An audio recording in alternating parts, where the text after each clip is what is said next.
Se repite el espíritu ateo de la Revolución Francesa. Ese es el título de nuestro tema el día de hoy. Se repite el espíritu ateo de la Revolución Francesa. Apocalipsis 11, versículo 1 al 13, donde simbólicamente está prefigurado lo que sucedió en el siglo XVIII, a finales del siglo XVIII, con la Revolución Francesa, que trajo una transformación al mundo y que también puso un punto final a la hegemonía de la Iglesia de Roma durante ese periodo de 1260 años, y que luego ya en la época de Napoleón, en 1798, cae el poder papal, ¿verdad? Cuando el general Berthier, mandado por Napoleón, toma preso al Papa Pío VI y muere en Francia en el exilio. Y comienza entonces el tiempo del fin. Hasta nuestros días estamos en el tiempo del fin. Pero nosotros vamos a analizar en esta ocasión la situación que se dio en los días de esa Revolución Francesa. Justamente el preámbulo del tiempo del fin. Y vamos a comprobar, mis hermanos, que hoy día se está repitiendo el espíritu, las ideas, la filosofía, las actividades de la Revolución Francesa en muchos de sus aspectos. Y vamos a leer del texto bíblico, vamos a ponerlo acá en pantalla, de Apocalipsis 11, verso 1 al 13, los dos testigos, que como ustedes saben representan al Antiguo y al Nuevo Testamento, esos dos testigos que fueron objeto de persecución por parte de los revolucionarios franceses, donde aquel que le encontraba una Biblia le era decomisada y se hizo una pila de Biblias, las cuales fueron quemadas, y fue ridiculizado el cristianismo. Y esto dio lugar a un desenfreno moral. Dice, entonces me fue dada una caña semejante a una vara de medir, y se me dijo, levántate y mide el templo de Dios y el altar y a los que adoran en él. Pero el patio que está afuera del templo, déjalo aparte y no lo midas, porque ha sido entregado a los gentiles, y ellos hollarán la ciudad santa 42 meses, y daré a mis testigos que profeticen por 1260 días vestidos de cilicio. Esos dos testigos eran la Sagrada Escritura en forma simbólica. Estos testigos son los dos olivos y los dos candeleros que están en pie delante del Dios de la tierra. Si alguno quiere dañarlos, sale fuego de la boca de ellos y devora a sus enemigos. Y si alguno quiere hacerles daño, debe morir él de la misma manera. Estos tienen el poder para cerrar el cielo a fin de que no llueva en los días de su profecía. Y tienen poder sobre las aguas para convertirlas en sangre y para herir la tierra con toda plaga cuantas veces quieran. Cuando hayan acabado su testimonio, la bestia que sube del abismo hará guerra contra ellos y los vencerá y los matará. Y sus cadáveres estarán en la plaza de la grande ciudad, que en sentido espiritual se llama Sodoma y Egipto, donde también nuestro Señor fue crucificado. Y los pueblos, tribus, lenguas y naciones verán sus cadáveres por 3 días y medio, y no permitirán que sean sepultados. Y los moradores de la tierra se alegrarán sobre ellos y se regocijarán sobre ellos y se alegrarán y se enviarán regalos unos a otros, porque estos dos profetas habían atormentado a los moradores de la tierra. Pero después de 3 días y medio entró en ellos el espíritu de vida enviado por Dios y se levantaron sobre sus pies y cayó gran temor sobre los que lo vieron. Oyeron una gran voz del cielo que les decía, subid acá. Y subieron al cielo en una nube y sus enemigos lo vieron. En aquella hora hubo un gran terremoto y la 10ª parte de la ciudad se derrumbó y por el terremoto murieron en número de 7,000 hombres y los demás se aterrorizaron y dieron gloria a Dios del cielo. Esa es la base bíblica de lo que fue la Revolución Francesa. Pero veamos rápidamente, porque no nos vamos a concretar específicamente en lo que sucedió en esa época con la Revolución Francesa. Simplemente lo estamos usando, vamos a citar de esto para hacer una plataforma, un preámbulo para entrar ya en el punto mismo y concreto de la situación actual que repite lo que se dio en los días de la Revolución Francesa. Veamos qué nos dice el Espíritu de Profecía sobre los hechos que se dieron en la Revolución Francesa en base al libro El conflicto de los siglos. Dice así, el Espíritu de Profecía presenta la Revolución Francesa como una de las demostraciones más claras de las consecuencias de rechazar deliberadamente la Biblia y la autoridad de Dios. En el libro El Gran Conflicto explica que siglos de opresión religiosa prepararon el terreno para una reacción extrema, en la que la nación, al librarse del dominio eclesiástico, arrojó también la fe cristiana. Al exaltar la razón humana como guía suprema, Francia abrazó un ateísmo difícil, oficial y militante, expresando en decretos públicos que negaban la existencia de Dios. Declararon que la muerte era un sueño eterno, desacreditaban toda forma de religión. El libro El Gran Conflicto subraya que la eliminación de la ley divina condujo inevitablemente a un colapso moral, donde la violencia, el terror y el derramamiento de sangre se convirtieron en norma. El culto a la razón y la abolición del cristianismo no produjeron libertad, sino caos social y crueldad sin precedentes. Finalmente, se presenta estos acontecimientos no solo como historia, sino como una advertencia profética, o sea, que lo que sucedió en los días de la Revolución Francesa es una advertencia profética para nuestros días, señalando que el mismo espíritu de incredulidad, secularismo, o sea, secularismo es las cosas que tienen que ver simplemente con el mundo, no se toma en cuenta las cosas eternas y espirituales, sino las cosas materiales, y hostilidad hacia la fe reaparecería antes del fin, antes de que Cristo viniese, ¿verdad? Bajo formas más refinadas, pero igualmente peligrosas. Y eso es lo que estamos viviendo hoy en día, mis hermanos. ¿Qué sucedió en ese tiempo entonces? Más, vamos a ver. Se llegó a declarar que Dios no existía, que la muerte era un sueño eterno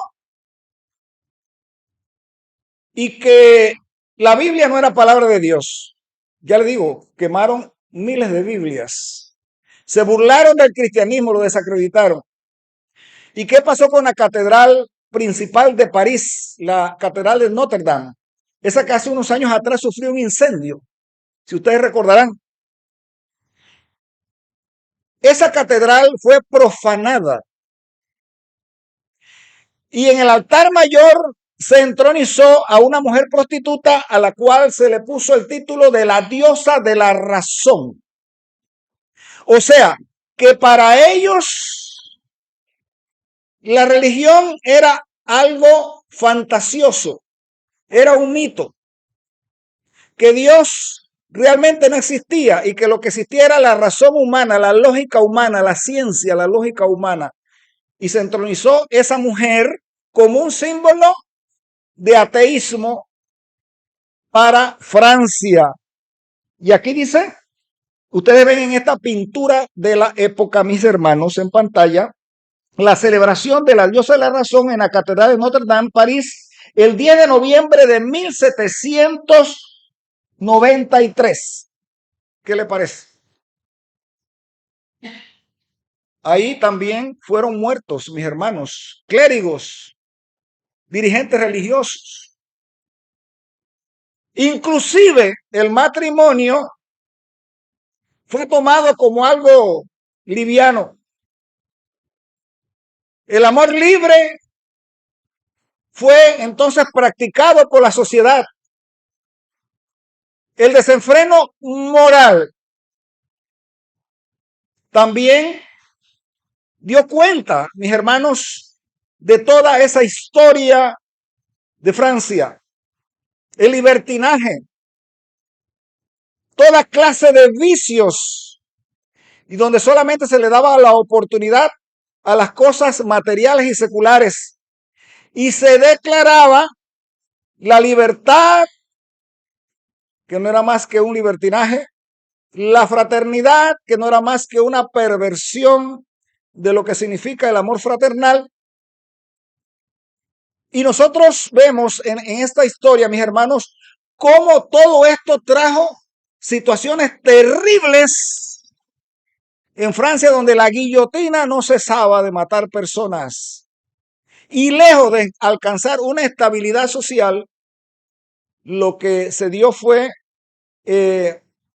grandes problemas de todo tipo, social, moral.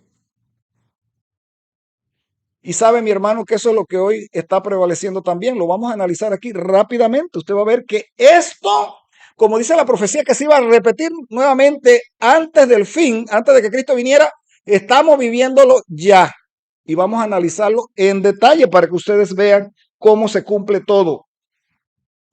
Dice la sierva de Dios acá en el libro de la Educación, la página 228, que la concentración de la riqueza y el poder, las vastas combinaciones hechas para el enriquecimiento de unos pocos a expensas de la mayoría, la unión de las clases más pobres para organizar la defensa de sus intereses y derechos, el espíritu de inquietud, desorden y derramamiento de sangre, la propagación mundial de las mismas enseñanzas que produjeron la Revolución Francesa, dice la sierva de Dios, tienden a envolver al mundo entero en una lucha similar a la que convulsionó a Francia. Aquí en el libro de Educación, el Espíritu de Profecía está diciendo que para los días, mire usted, de la mensajera del Señor, ya se estaban dando desórdenes morales, ya los hechos que se realizaban en la sociedad de los días de la sierva de Dios estaban repitiendo los mismos vicios y las mismas los mismos problemas sociales de los días de la Revolución Francesa. Ahora la pregunta sería, ¿cómo será hoy, 2025? Si hace, mis hermanos, más de 100 años atrás, ya la sociedad estaba repitiendo mucho de la Revolución Francesa, ahora, en este tiempo, ¿qué se puede esperar? Vamos a verlo y vamos a poner, mis hermanos, aquí un vídeo para que ustedes vean hasta dónde ha llegado esta situación. Vamos a hacer un alto ahí. Países Bajos. ¿Qué otro nombre tiene Países Bajos y en qué continente está? ¿Y qué otro nombre tiene? Holanda. Esto no es viejo, mis hermanos, esto es de actualidad, una noticia de actualidad. Y les adelanto, esto solamente es una muestra de lo que está pasando en los países de Europa. Esto se está repitiendo en Francia, en los países del norte de Europa, como Dinamarca, Noruega, Suecia, en Alemania, en Austria, en Reino Unido. En todos esos países del norte de Europa, mis hermanos, del centro y del norte de Europa, se está repitiendo esto. Se está repitiendo esta lamentable situación. Recuerden que el norte de Europa, cuando se dio lo que fue, ¿verdad?, el protestantismo, que surge con Lutero, con Calvino, con Zwinglio y otros más. Cuando surge el protestantismo en Europa, los países del norte de Europa, el norte de Alemania, los Países Bajos, o sea, Holanda, Dinamarca, Noruega, Suecia, Finlandia, Lituania, Estonia, esos países del norte de Europa, Gran Bretaña, etcétera, se convirtieron del catolicismo al protestantismo, y de allí fue que llegaron los peregrinos a los Estados Unidos, a las costas norteamericanas, para formar la gran nación de los Estados Unidos de Norteamérica. Cuando esa gente venía huyendo de las persecuciones religiosas. Pero hoy día es triste ver, mis hermanos, que esas mismas naciones que una vez defendieron el protestantismo, la Biblia, hoy día la situación es tan terrible ahí, parecida al ateísmo de la Revolución Francesa y a la inmoralidad y a la crisis social de la Revolución Francesa, a la pérdida de valores. Vamos a ver qué nos dice aquí el reportero de lo que está pasando en Holanda, que es una muestra que se repite en los demás países europeos del norte. Aquí me comentan que solía ser la zona del altar y hoy es una zona donde te venden batidos. Por aquí también encontramos otra zona donde se ve el órgano allá al fondo y la gente aquí dándole con todo al gin. Miren, también, este sí me pareció muy curioso, una sala de confesión. Cuando uno entra, vénganse conmigo por aquí, vengan por acá, aquí está la puerta. Cuando uno entra, la iglesia, pero fíjense detalladamente, es un bar, chicos. Miren, aquí la gente está departiendo por aquí. Ya no es más una iglesia, sino que ahora, chicos, es una cadena de supermercados llamada Jumbo. ¿Sabías que hay un país en el mundo donde las iglesias se han transformado en discotecas, en clubes nocturnos, en cervecerías, en supermercados e incluso iglesias que se han transformado en gimnasios? Hoy nos encontramos en Países Bajos, un país donde las iglesias están desapareciendo por falta de fieles. Así es, chicos, así como lo escucharon en la introducción del video, aquí en Países Bajos hay iglesias que ya no son iglesias. Si hay algo que logra verse bastante aquí al venir, no solamente a Ámsterdam, sino que a varias partes de Países Bajos, son muchas iglesias, pero se van a sorprender si les digo que el 50% de esas iglesias ya no son iglesias. Pero aquí es donde viene la pregunta, tío Frank, ¿por qué estas iglesias dejaron de ser iglesias para convertirse en algo más? Miren, les cuento que esto no ha sido algo repentino, no ha sido algo de la noche a la mañana, y aquí les doy un poquito de contexto. Miren, esto ha sido el resultado de cambios religiosos, sociales, culturales a lo largo de varios siglos. Miren, resulta que en el siglo XVI los Países Bajos formaban parte del Imperio Español y eran oficialmente católicos, pero con la reforma protestante gran parte del norte, la actual Holanda, adoptó el calvinismo. Muchas de estas iglesias católicas fueron confiscadas y convertidas en iglesias protestantes. Otra de las cosas es la pérdida de fieles. Miren, desde mediados del siglo XX los Países Bajos se han vuelto uno de los países más laicos del mundo. Cada vez menos personas van a misa o participan en comunidades religiosas. Solo para que se hagan una idea, aquí en Ámsterdam menos del 10% de la población va a eventos religiosos o acude a misa. O sea, es un porcentaje bajísimo. Si ustedes buscan estadísticas sobre las religiones aquí en Países Bajos, pues el 60% de las personas se consideran agnósticos, ateos o no se identifican con ninguna religión. O sea, es un porcentaje bastante grande. Por ende, muchas de estas personas no asisten a las iglesias. Como resultado, pues lamentablemente muchas iglesias han quedado vacías, pero el mantenerlas no es nada barato, chicos. Cuesta bastante dinero porque pues tienen que pagar calefacción, restauración, impuestos, etcétera. Así que muchas de estas iglesias, al no poder costearse ese mantenimiento con las donaciones de los fieles, las congregaciones pues al final decidieron vender o donar estos edificios. Miren, para que se den una idea de cómo está esta temática de las iglesias aquí en Países Bajos y cómo cada vez menos creyentes asisten a la iglesia, ya dando un dato numérico impactante. Una iglesia, escuchen bien, una iglesia se cierra a la semana aquí en Países Bajos. Y pues una iglesia que seguramente se va a transformar o su función principal va a ser algo más, pero para que tengan eso en mente, una iglesia a la semana. Entonces, pues es así como estas iglesias terminan siendo algo más, terminan siendo de todo menos iglesias. Y es que miren, aquí en Ámsterdam tienen un término llamado herbestemming, que significa reutilización o reasignación de uso. En vez de demoler las iglesias, las transformaron en algo útil y público. Así que muchas de estas iglesias, que ya no son iglesias, preservan la arquitectura, la historia y el espíritu del lugar, aunque cambie su función. Así que chicos, para que vean de lo que hablo, vamos a ir a visitar esas iglesias y ver qué tan diferentes son ahora que ya no son iglesias.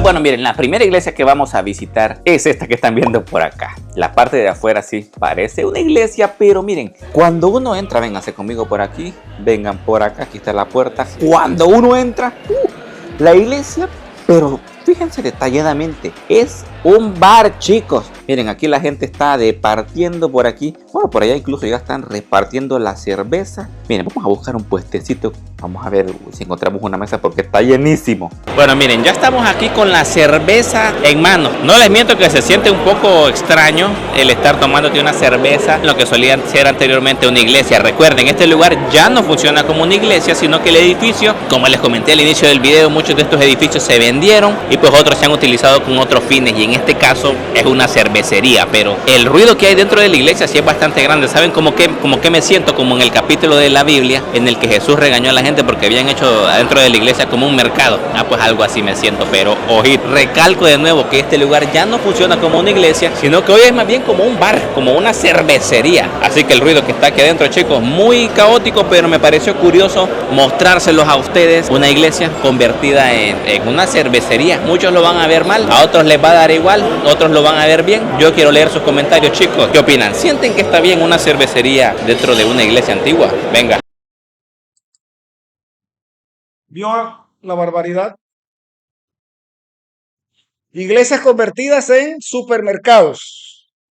Iglesias convertidas en gimnasios. Iglesias convertidas en restaurantes y en el altar mayor, o sea, pues en este caso parece que es una iglesia católica, pero así están las iglesias protestantes también, las calvinistas y todas las iglesias protestantes, igualmente que con las católicas. En el altar mayor, una heladería o donde se dan los batidos.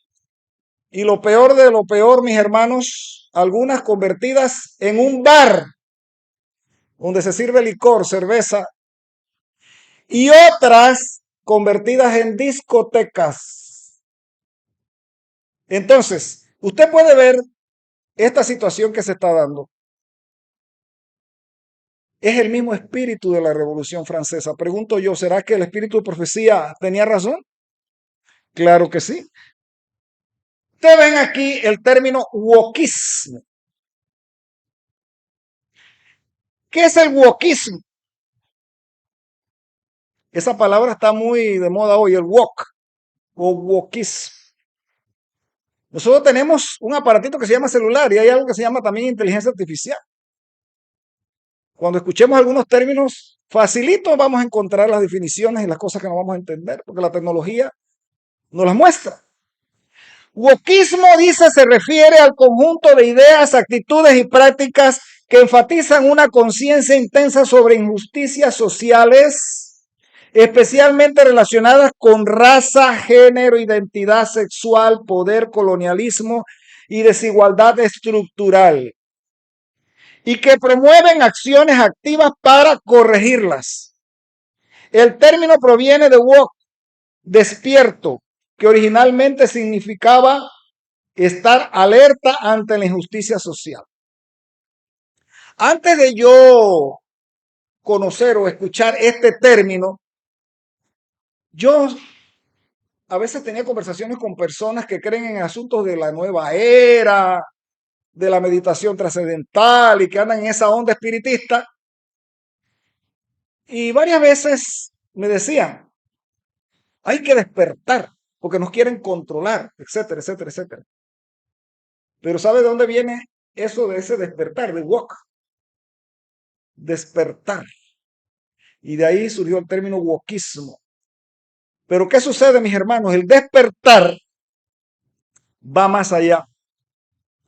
El despertar en asuntos de raza, el despertar en asuntos de género. Usted ve que hoy día está lo que se llama el asunto este de género, que hasta en las escuelas existe, donde ahora cuando usted se refiere en un discurso o en una nota a un grupo de personas, usted tiene que decir ellos y ellas. O sea, usted tiene que incluir, ya usted no puede decir así los hombres, que en buen castellano, mis hermanos, es algo genérico que se entiende los seres humanos, varón y hembra. Pero ahora usted, para ser bien visto, tiene que decir los hombres y las mujeres. También viene aquello de género, que hay que aceptar a las personas tal como son. Y usted ve ahí en la ilustración del wokismo ese arco iris, que no es el arco iris bíblico, sino que es el arco iris del movimiento que es gay, ¿verdad? Y ahora resulta que hay como 8 tipos o 10 tipos de géneros. Hombre, mujer, trans. Y yo, bueno, esa es una lista larga. Y todo eso, los funcionarios públicos y la sociedad tienen que aceptarlo tal como se lo están planteando. En cuanto a religión, mis hermanos, igualmente, hoy la gente no quiere saber de religión, mucho menos esta gente de los woke, de los que supuestamente están despiertos. No quieren saber nada de religión, ni mucho menos de Biblia. Ridiculizan el cristianismo, que eso es una mente atrasada, el que es cristiano.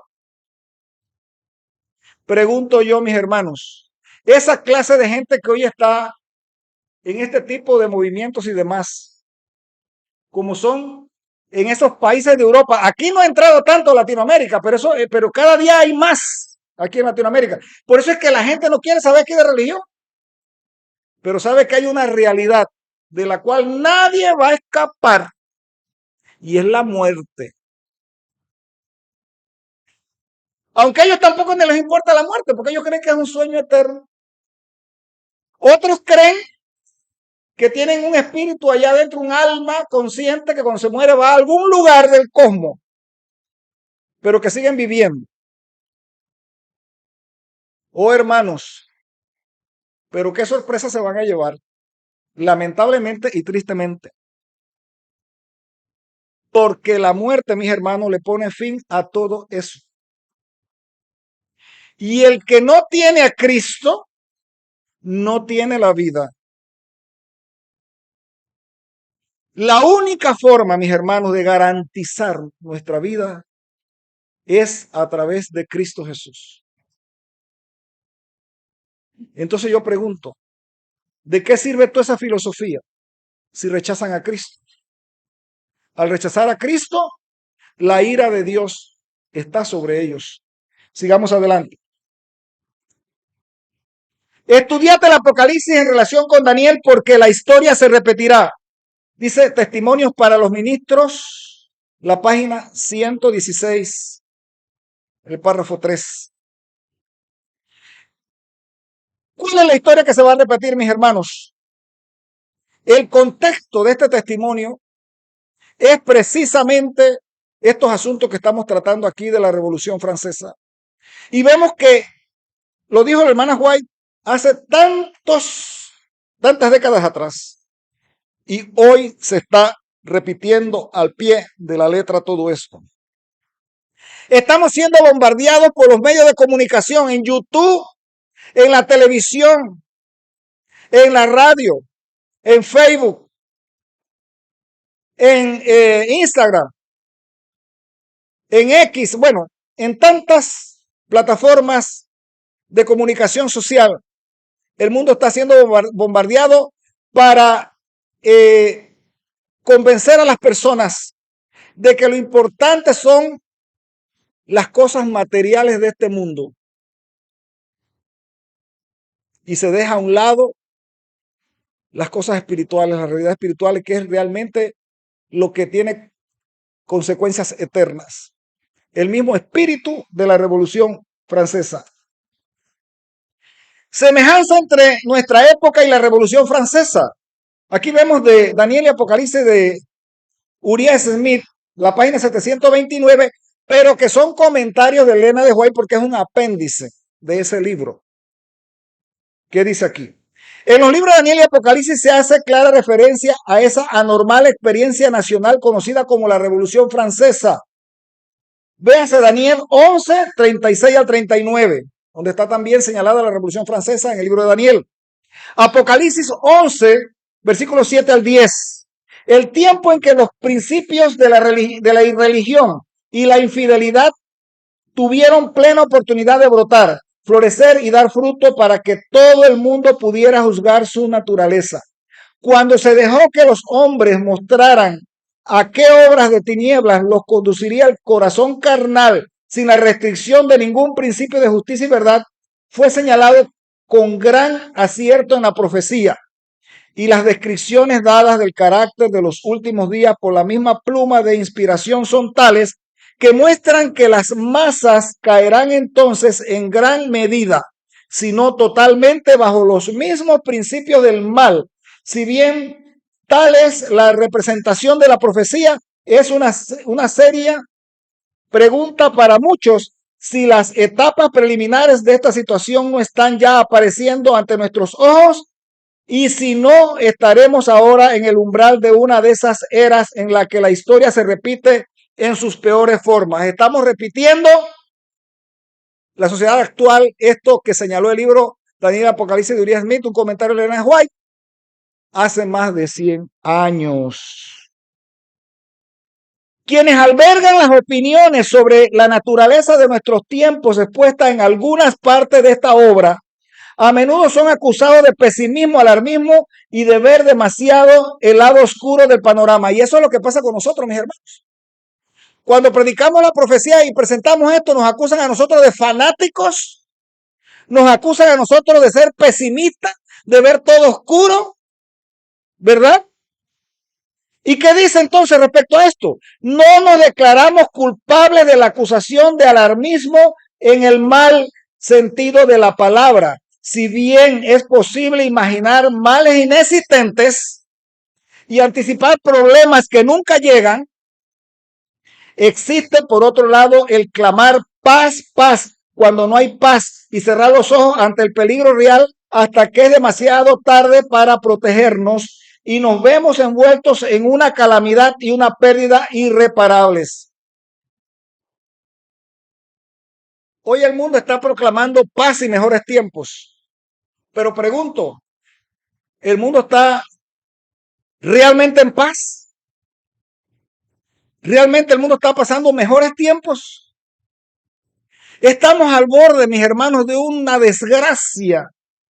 Solo que los ángeles de Dios están reteniendo los vientos de la destrucción por misericordia de su pueblo y esperando que el pueblo de Dios haga un llamado también a algunos que están allá afuera. Por misericordia, Dios está extendiendo el tiempo. Usted ve que Donald Trump dijo que cuando él llegara al poder terminaba con ese problema de la guerra entre Rusia y Ucrania en una hora o en un día.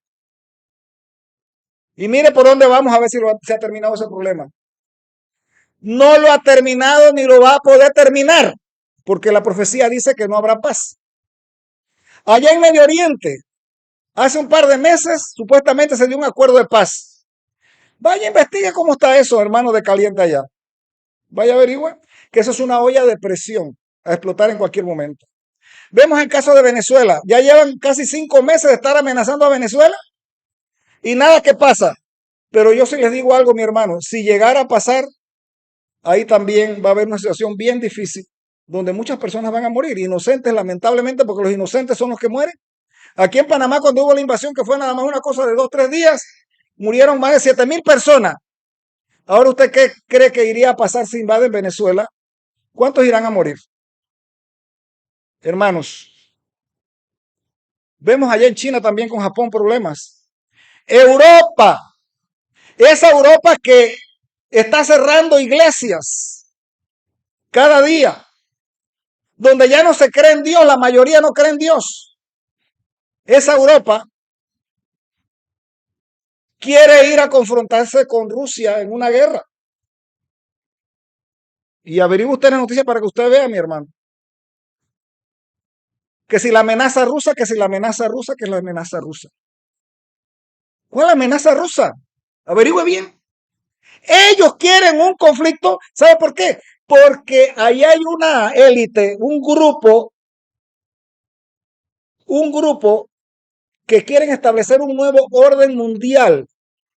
Son los que promueven la Agenda 2030, donde están los principios inmorales de la Revolución Francesa. Averígüese cuál es la Agenda 2030 y usted va a ver que de esos principios hay una cantidad de puntos que riñen con la moralidad de las Sagradas Escrituras. Y ellos quieren imponer esa agenda a toda costa. Pero ¿sabe qué? Ellos saben que la única manera de lograr eso es ocasionando un caos mundial, una conflagración, para que producto del caos y la conflagración, no importa que desaparezcan millones de personas porque ellos ya están preparados para eso. Tienen sus refugios, tienen sus alimentos, tienen sus insumos para sobrevivir. Los grandes magnates de la tierra, y a ellos no les importa desaparecer a la mitad de la población mundial porque ellos creen que van a sobrevivir y van a imponer su hegemonía mundial. Ellos lo saben que es a través del caos que van a lograr eso. Y eso es cumplimiento de Apocalipsis capítulo 18. Leas Apocalipsis 18, usted va a ver. ¿Quiénes son los que controlan la economía mundial? Apocalipsis 18 habla de economía. Habla de tráfico de mercancías, de controles. Hasta controlan las de los que dicen. ¿Y quiénes son esos magnates, mis hermanos? Que controlan al mundo a través de las drogas, de las farmacéuticas. Controlan al mundo a través de los alimentos. Hoy en día las semillas criollas están desapareciendo. Y usted tiene que comprarla a la Monsanto y tiene que comprarla a esa grande corporación de las semillas de maíz, de arroz y demás. México tiene ahorita problemas con eso, porque quieren desaparecerle a México sus semillas criollas para que le compren a las grandes corporaciones. Hay un tirijal ahí, porque usted sabe que México, mis hermanos, es la pionera en asuntos del maíz. Eso es histórico. Para que usen que sus agroquímicos. Y usted va a un supermercado, mis hermanos, y todo está ahí transgénico, contaminado, en un supermercado. ¿Quiénes controlan eso? Los magnates de la tierra. Vaya a un hospital, pura droga, no lo curan. Si no, compre medicamento caro y compre medicamento caro. ¿Para qué? Para aliviarle una cosa y provocarle otra con los efectos secundarios, porque el negocio es grande. El negocio, mis hermanos, de la prostitución, de la pornografía. El negocio de las drogas. ¿Quiénes manejan? ¿Por qué no se termina el problema de las drogas? Porque los magnates, los grandes de la tierra son los que controlan eso. Cuando agarran uno por ahí, qué sé yo, que lo agarraron con drogas, mis hermanos, eso es nada más para la pantalla. Pero yo les digo algo, mis hermanos, dice Apocalipsis 18, los magnates de la tierra, que por sus hechicerías, porque son espiritistas.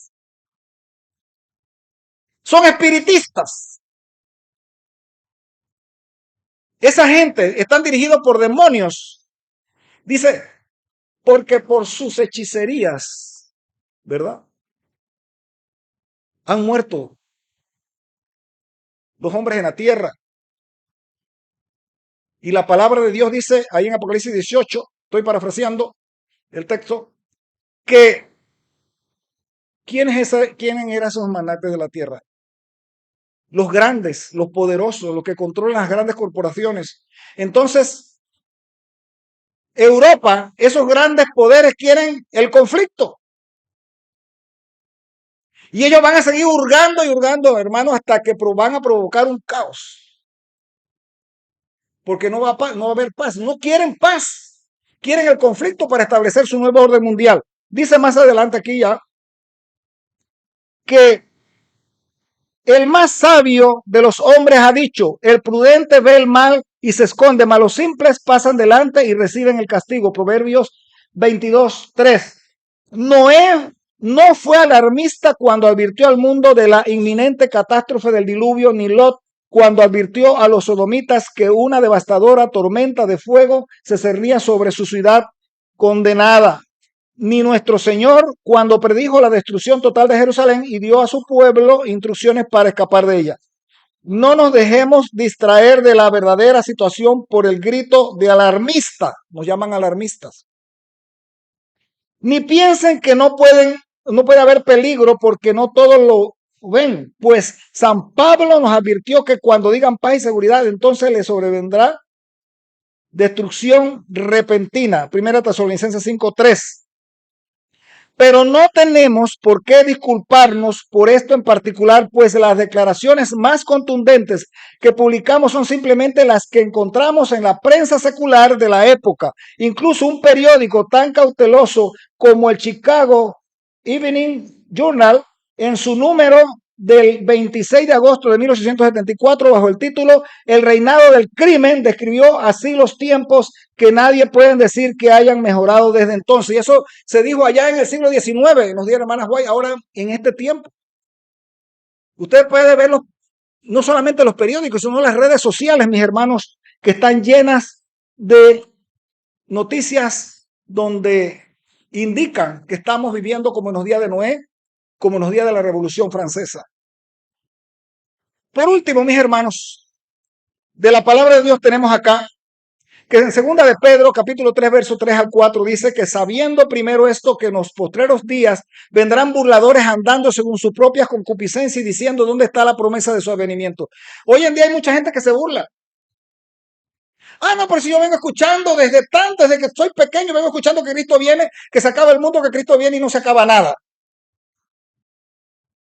Pues mi hermano, déjeme decirle algo, que el Señor vendrá, porque el Señor no mide los tiempos como usted y yo o las personas lo miden. Y les voy a decir algo más, mis hermanos. Los mismos religiosos tienen culpa de esto, porque han pegado tantas mentiras, han hablado de tanta fábula,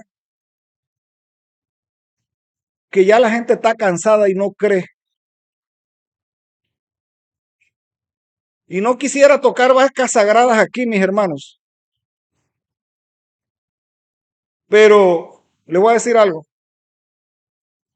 Hoy en día, entre los mismos adventistas se están dando situaciones de extremismo que desacreditan el mensaje.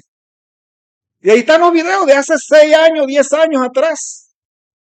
Que si venía en el 2000, que si la ley dominical era en el 2012, que si era en el 2017.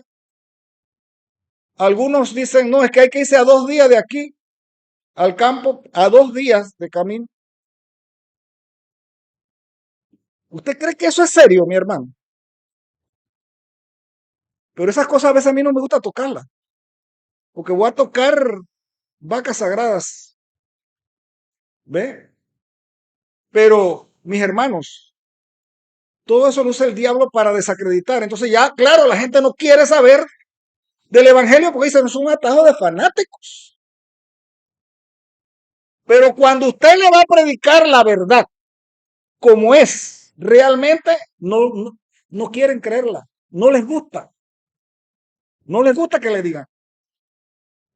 Hay unos que dicen que creen en Elena de White, que creen en el espíritu de profecía y que creen en los pioneros adventistas.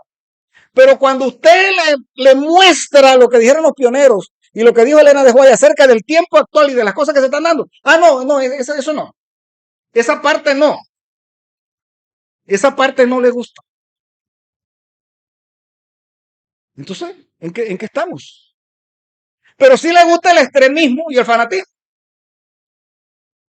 Hay una persona que me dijeron a mí que está por allá metido no sé dónde, hizo un túnel de 400 metros de su casa a una salida, así como cuando los conejos hacen un túnel y salen por allá, a distancia de donde está la entrada, sale por allá a varios metros, 20 metros por allá o 10 metros. Bueno, un túnel de 400 metros, dice, para huir, dice, porque viene la persecución. Hay otros que están guardando alimentos, mis hermanos, cantidad de alimentos. ¿Usted cree que ese es el evangelio de Cristo, mi hermano? Ese es un descrédito. Con razón hay tanto, mis hermanos, burladores hoy día.